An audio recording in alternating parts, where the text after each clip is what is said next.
afternoon, ladies and gentlemen. Dr. John Belkowitz here. Ooh, that was pretty good. Dr. John Belkowitz here, Intelligent Concrete.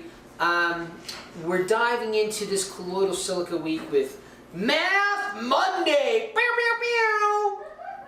I don't do that as well as Haley. So there it is. So we're diving into Math Monday for Colloidal Silica week. And we're going to start out with, what is this called? The equivalency of colloidal silica and class F fly ash. Isn't that exciting? Thank you. So we're starting out to that, and why do we care? That's the first thing. And the reason why we care is because what is the correct way of using colloidal silica? And that's not meant to be snarky or uppity. But the way that we're currently using it is based off of using it as an admixture. Now, the reason why I say that is because using colloidal silica the correct way relies on a lot of math. And we have a calculator for it. But even that calculator, you kind of have to understand why you're using that calculator.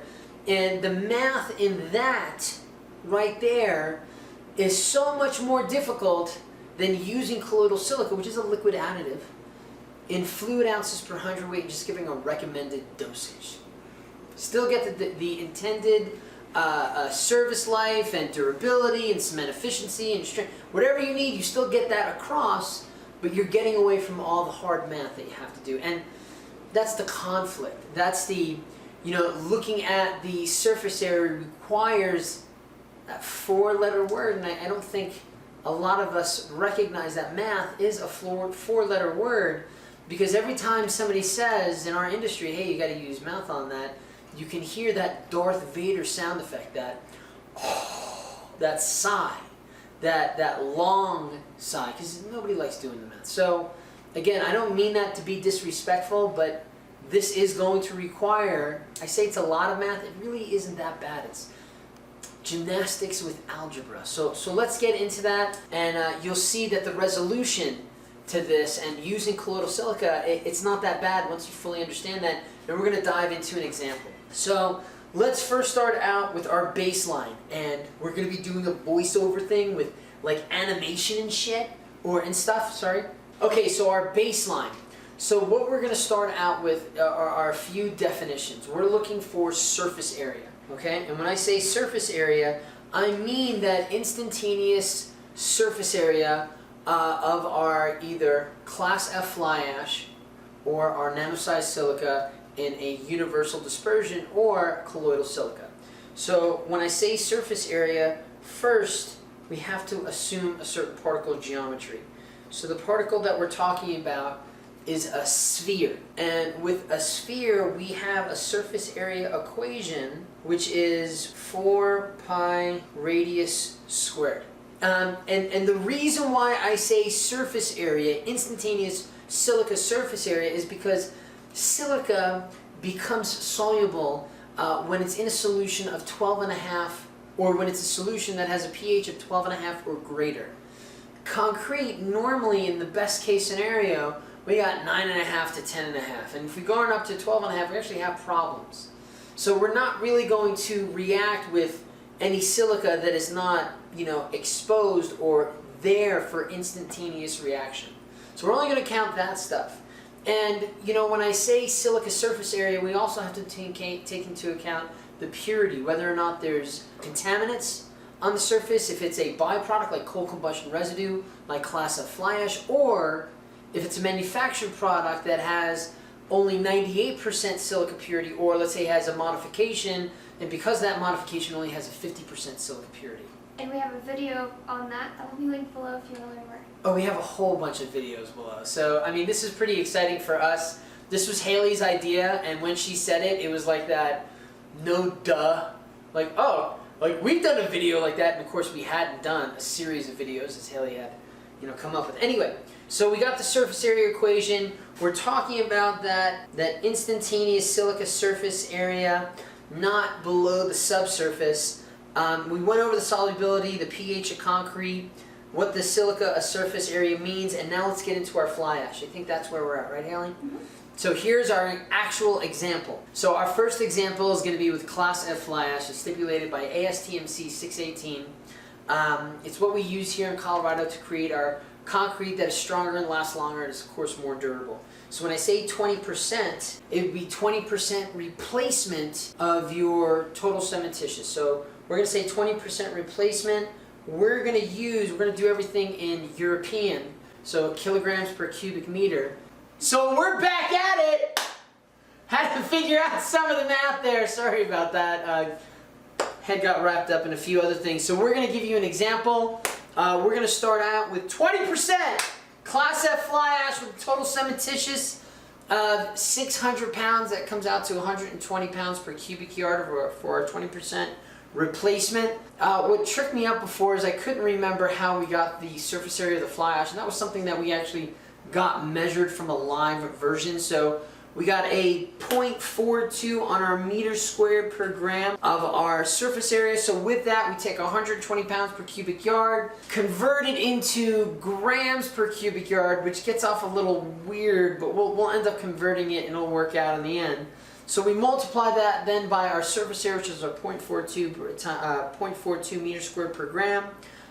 Multiply that by our unit conversion, or 453.6 grams per pound, and then multiply that by a 52% silica purity. So all together it comes out to this really awesome unit, this 1.19 times 10 to the 4th meter squared per cubic yard. And that's that instantaneous silica surface area. That meter squared per cubic yard is a little freaky deaky. We're going to convert that over to meters squared per cubic meter by converting the cubic yard to cubic meter and dividing that 1.19 times 10 to the 4th meters squared per cubic yard by 0.7645 meter cubed per cubic yard to give us 1.56 times 10 to the 4th meters squared by Meters cubed. Or cubic meter.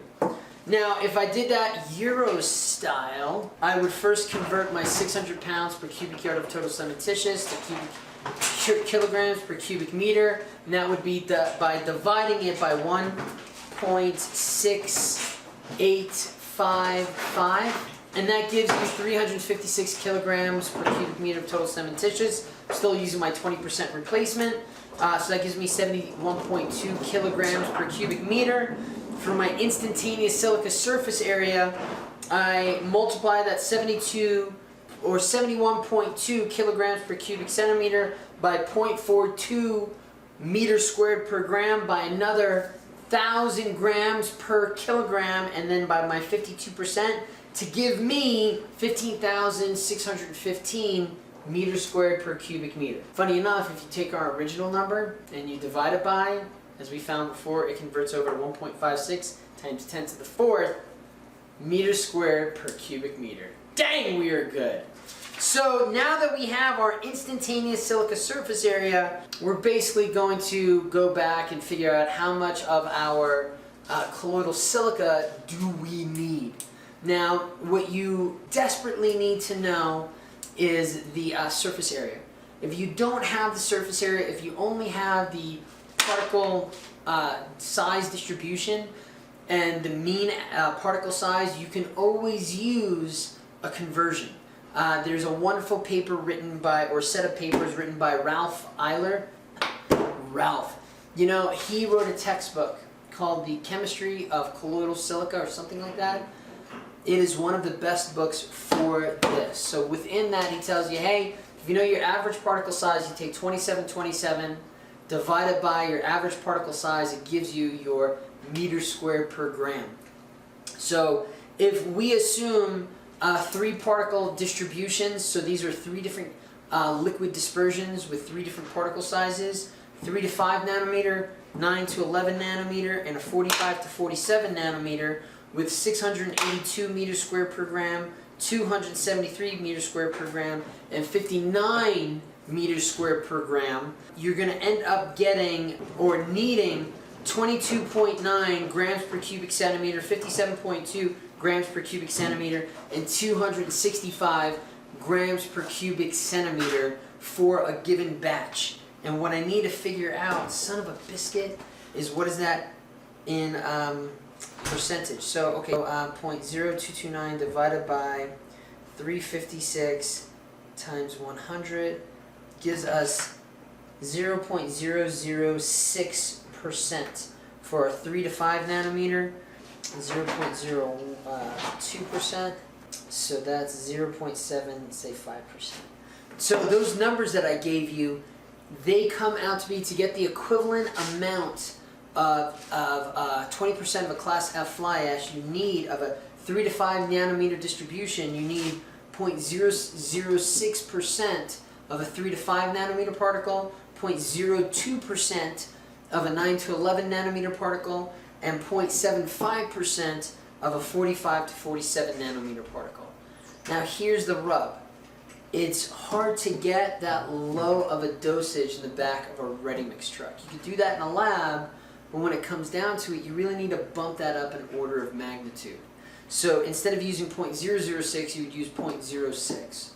And you would just basically, instead of using 22.9 grams per cubic meter, you would use 229 grams per cubic meter. And the other thing is, please bear in mind, whenever we're using nanosilica, we use nanosilica in a universal dispersion, so it'll be in a liquid form, and we have another video on that that goes into determining the wet dosage of a dry nanosilica content, for a dry nanosilica content.